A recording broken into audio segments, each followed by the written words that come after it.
एक दिन अन्त्य हुन्छ। तर प्रश्न यो हो, हामी अन्तिम क्षणमा के सम्झन्छौँ? भगवान सम्झन्छौँ कि संसारका माया मोह?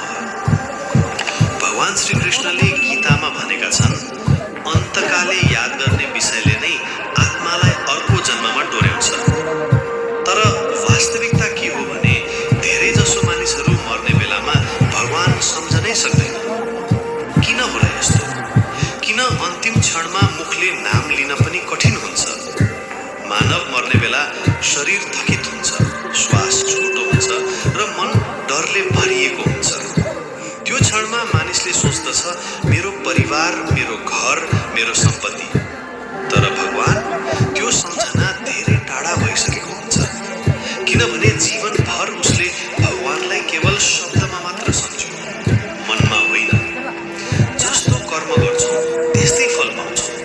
यदि जीवनभर पैसाको कुरा मात्र गर्यौँ, अन्तिम समयमा पनि त्यही आउँछ मनमा। यदि अहङ्कार, ईर्ष्या र कामनामा डुब्यौँ, त्यही तस्बिर अन्तिम क्षणमा देखा पर्छ। मृत्यु आउँदा शरीर शिथिल हुन्छ, तर मन सक्रिय रहन्छ।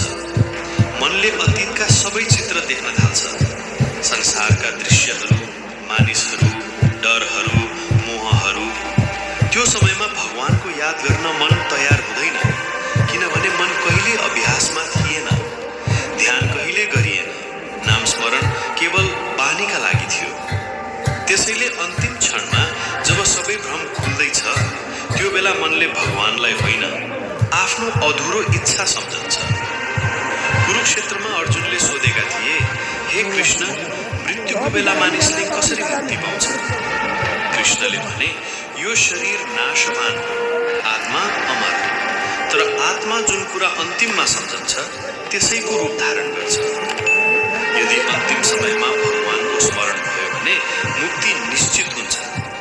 तर त्यो स्मरण सहज छैन, त्यो अभ्यासको फल हो।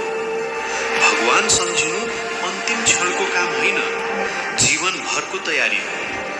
जसरी विद्यार्थीले अन्तिम परीक्षाको तयारी वर्षभर गर्छ, त्यसरी नै मृत्यु पनि एउटा परीक्षा हो, जहाँ पास हुनेले मोक्ष पाउँछ, तर जसले अध्ययन गरेन, अन्तिम घडीमा पुस्तक खोलेर पढ्न सक्दैन।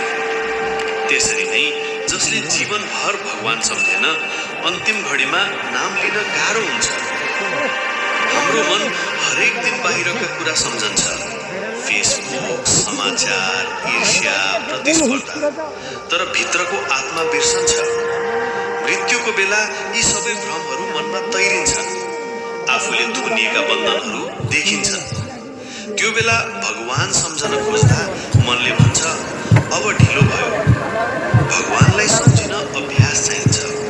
नाम जप, ध्यान, सत्सङ्ग, यी सबै आत्माले तयार पार्ने उपाय हो। जसरी एउटा बालक बोल्न सिक्न समय लाग्छ, त्यसरी नै आत्माले भगवान सम्झन पनि बानी पाउनुपर्छ। मृत्युको बेला केवल त्यो कुरा याद आउँछ जो आत्माले साँचो मानेर बाँच्यो।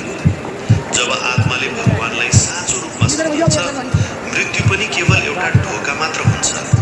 त्यो ढोकाबाट आत्मा नयाँ संसारमा प्रवेश गर्छ, जहाँ डर छैन, पीडा छैन, केवल शान्ति मात्र।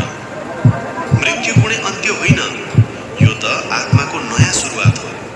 तर त्यस सुरुवातमा प्रवेश पाउन हामीले आजैदेखि भगवान सम्झिन सिक्नुपर्छ।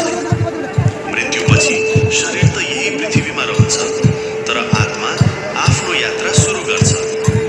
यो मात्र रूप परिवर्तन हो। मृत्युको क्षणमा आत्माले शरीर छोड्दा थप्किने जस्तो अनुभव हुन्छ। त्यो क्षण चेतन अर्ध सजग रहन्छ। मानिसको सोच, पछुतो, डर, मोह सबै चलचित्र झैँ आँखा अघि आउँछ। भगवानले गीतामा भनेका छन्, जस्तो भावना अन्त्यमा हुन्छ, त्यसैको रूप आत्मा धारण गर्छ। मृत्युपछि आत्मा खाली हुँदैन, उसको साथमा रहन्छ कर्म, विचार, भावना र उद्देश्य। यिनै कर्महरू आत्माको गन्तव्य निर्धारण गर्छन्। यदि जीवनभर सत्य, करुणा र भगवानप्रति श्रद्धा थियो, त्यो आत्मा उज्यालोतर्फ बढ्छ। तर यदि लोभ, क्रोध र पापमा बित्यो, त्यो आत्मा अन्धकारमा फस्छ। कर्म नै आत्माको दिशा निर्धारण गर्ने शक्ति हो। मृत्युपछि आत्मा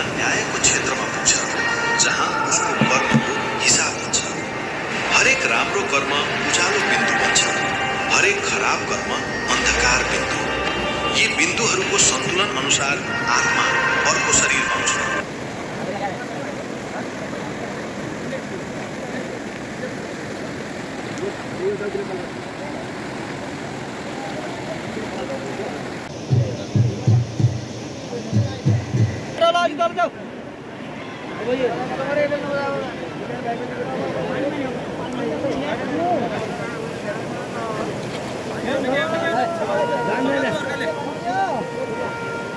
Kau tidak sebagainya aja.